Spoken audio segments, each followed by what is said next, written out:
দিন দিন আমার মাথার চুল আমার সাথে যে পরিমাণে বেমানি করতেছে, কোনো মানুষও আমার সাথে এত বেমানি করে না। আজকে সকল ব্যস্ততার মাঝেও একটু হেয়ার কেয়ার করলাম। আসসালামু আলাইকুম, কেমন আছেন সবাই? আশা রাখছি সবাই ভালো আছেন, আমরাও ভালো আছি আলহামদুলিল্লাহ। আজকে ঘুম থেকে উঠার পরই বিছানাটা একটু করে নিচ্ছি, আর সবসময় আমি এই কাজটি আগে করি। বিছানার চাদরটা ফালানোর আগে তুষকের উপরে যদি একটা কাঁথা ফালানো হয় তাহলে না বিছানার চাদরটা আর দলা পেকে যায় না। আমি তুষকের উপরে সবসময় একটা কাঁথা ফালিয়ে রাখি আর ওইটার উপরে বিছানার চাদরটা ফালাই। বিছানাটা করে তারপর রুমটাকেও ঝাড়ু দিয়ে দিলাম, আর এখন ফ্রেশ হয়ে একটু স্কিন কেয়ার করতেছি। স্কিন কেয়ার বলতে যেগুলা ডেইলি রুটিনে পড়ে, আমি প্রথমে একটা টোনার দিয়ে দিলাম। টোনার বলতে আমি গোলাপ জলটা টোনার হিসেবে ব্যবহার করি। আর আমার স্কিন কিন্তু সুপার ড্রাই বলা যায়, কারণ অনেক ড্রাই আমার স্কিন। এই জন্য গ্লিসারিন যুক্ত যে গোলাপ জলটা ওইটা আমি টোনার হিসেবে ইউজ করি। টোনার দেওয়ার পর আমি দিয়ে দিলাম একটা সিরাম, তারপর ময়শ্চারাইজার, আর একদম লাস্ট মুহূর্তে একটা সানস্ক্রিন। যেহেতু কিচেনে আসবো আর রান্না বান্নাটা শুরু করে দেবো, এই জন্য সানস্ক্রিনটা দিয়ে দিলাম আগে। আর অফ ক্যামেরাতে কিন্তু আমি নাস্তাটা করে নিয়েছি, আর কি কি রান্না করব সবকিছু আমি ফ্রিজ থেকে বের করে নিয়েছি। সবকিছু বের করে তারপর এখন চলে আসলাম আমার কাছে। আমি যে ফ্ল্যাটে থাকি, আমার আম্মা তো সেই ফ্ল্যাটে থাকে, আই মিন 4 তলাতে, আর আমি থাকি 2 তলাতে। একটা হেয়ার প্যাক ব্যবহার করব আর কি। আমার কাছে মনে হয় যে আমার চুল আমার সাথে যেই পরিমাণে বেমানি করতেছে ইদানিং, সেই পরিমাণে বেমানি কোনো মানুষও আমার সাথে করে নাই আজ পর্যন্ত। মানে প্রচুর পরিমাণে চুল যাচ্ছে আমার মাথা থেকে। এমনিতে তো শহরে থাকলে না গাছের মেহেদিটা পাওয়া যায় না, আর গ্রামে কিন্তু নিজের বাড়িতে না থাকলেও অন্যদের বাড়িতে পাওয়া যায় বা আনা যায়। গতকালকে আমার শ্বশুর বাড়ি থেকে এই মেহেদি পাতাগুলো আনা হয়েছিল, তো ওইগুলো দিয়ে একটা হেয়ার প্যাক বানিয়ে নিচ্ছি। আমি এখানে গাছের মেহেদি, তারপর একটা ডিম আর একটা পেঁয়াজ ব্লেন্ড করে নিয়েছি।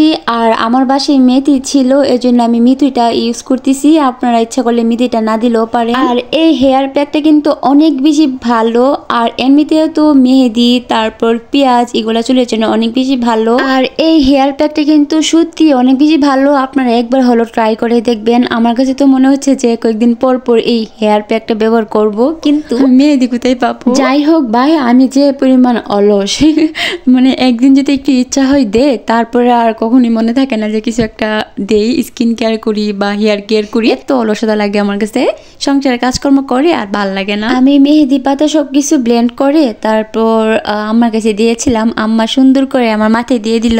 আর আজ পর্যন্ত এত বড় হয়েছি না, আমি এখনো পর্যন্ত ভালো করে মাথায় তেল দিতে পারি না। সবসময় তো আম্মা দিয়ে দেয়, আর বিয়ের পরও যেহেতু আম্মার কাছেই থাকি আমি, আম্মাই দিয়ে দিই। আমার বিয়ের আগে না সবসময় মানে প্রায় সময় আর কি আমার আম্মা আমার চুলে শ্যাম্পু করে দিত। শ্যাম্পু করতে গেলেও আমার আলিশ লাগে, আর বিয়ের পরও অনেকবারই শ্যাম্পু করে দিয়েছে আম্মা। মাথায় হেয়ার প্যাকটা লাগিয়ে এখন চলে আসলাম দোতলাতে, আই মিন আমার বাসাতে। আর এখন আমি তো রান্না বান্নাটা করে নিব, সবকিছু রেডি করে নিয়েছি। এখানে বেগুন ভাজা করব আর সিমের তরকারি রান্না করব আজকে। আমার মাথায় না মেহেদিটা লাগানোর পর অনেক চিন্তায় আছি যে আমি কিভাবে শ্যাম্পু করব, কিভাবে চুলটা পরিষ্কার করব। আর মাথায় মেহেদি লাগার পর এটা কিন্তু ক্লিন করতে খুব বেশি কষ্ট হয়। তাও ঝর্ণা দিয়ে গোসল করলে না তো চুলের মধ্যে কোনো হেয়ার প্যাক লাগালে সুন্দর করে মানে চলে যায়। কিন্তু এখন তো শীতের দিন ঝর্ণা দিয়েও গোসল করা যাবে না, কারণ ঝর্ণার পানি তো ঠান্ডা। যা কেয়ার করার ভালো ফলাফল পেতে হলে তো একটু কষ্ট করতেই হবে। বাসা বাড়িতে থাকলে না একটি সমস্যা, প্রায় অনেক বাসাতেই পানিটা ভালো থাকে না, পানির মধ্যে আয়রন থাকে।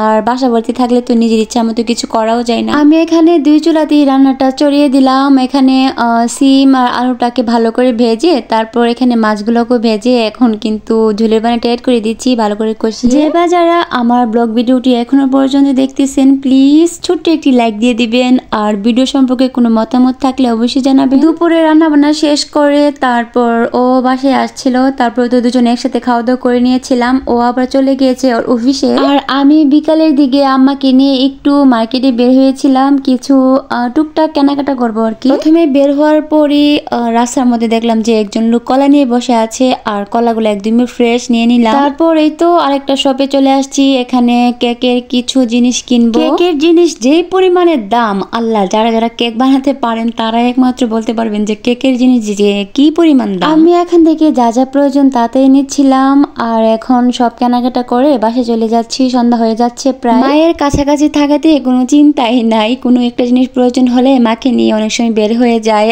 আর আমার হাজবেন্ড তো ইদানিং খুবই ব্যস্ততার মধ্যে, এই জন্য বাসার অনেক সময় অনেক কিছু প্রয়োজন হলো না, ওকে নিয়ে বের হতে পারি না। এখানে সরিষা তেল নিয়ে আসছি, 1 নাম্বারটা আর কি, দেশি সরিষা তেলটা সবসময় আমি খাই আর রান্না বান্না এই তেল দিয়ে করি। বাসায় আরো তেল ছিল এজন্য অল্পই নিয়ে আসছি। আর সয়াবিন তেল খাওয়া তো ডাইরেক্ট বিষ খাওয়ার সমান কথা। সয়াবিন তেল কিন্তু অনেক বেশি ক্ষতিকারক। আর সরিষা তেলটা খেলে তো একটু হলো জানটা বাঁচানো যাবে, কারণ এটার মধ্যে কিন্তু সয়াবিন তেলের মতো এতটুকু ক্ষতি নাই। আমি এখানে কলা নিয়ে আসলাম, তারপরে পেয়ারা, আর এখানে আমি একটা ময়েশ্চারাইজার, একটা আইলাইনার আর কিছু কিউট কিউট ক্লিপ নিয়ে আসছি। আমি সবসময় ময়েশ্চারাইজার নিভিয়া যে ওইটা ইউজ করি আর পন্সেটটা ইউজ করি আর কি, কিন্তু ইদানিং আমার কাছে মনে হচ্ছে যে আমার স্কিনটা অতিরিক্ত ড্রাই হয়ে গেছে, এই জন্য আমি এই ময়েশ্চারাইজারটা নিয়ে আসছি। এটা হলো কিউটের, আর এটা আমি অনেক ভালো রিভিউ পেয়েছি আর কি, এটা নাকি ড্রাই স্কিনের জন্য অনেক বেশি ভালো। আর আমি তো এখন ভয়েস ওভার করতেছি, এই ময়েশ্চারাইজারটা আসলে ভালো, মানে যাদের ড্রাই স্কিন অতিরিক্ত তারা এটা ব্যবহার করতে পারে। আর এই তো কেকের জন্য এখানে আমি একটা বোর্ড, তারপর একটা বক্স, আর এখানে কিছু প্রজাপতি নিয়ে আসছি। এই প্রজাপতি গুলা কিন্তু খাওয়া যাবে, এগুলা খাওয়ারই। আর একটা ক্রিমও নিয়ে আসছিলাম ট্রপিক্যাল, আমি তো সবসময় ট্রপিক্যালটি ইউজ করি, আর এই তো এই ট্রপিক্যাল ক্রিমটাই নিয়ে আসলাম। সবকিছু মিলিয়ে আজকের ব্লগটা কেমন লাগলো অবশ্যই কিন্তু কমেন্ট করে জানাবেন। আর গল্প করতে করতে তো আমার সময়টা ফুরিয়ে গিয়েছে। সবাই ভালো থাকবেন, আসসালামু আলাইকুম, আল্লাহ হাফিজ।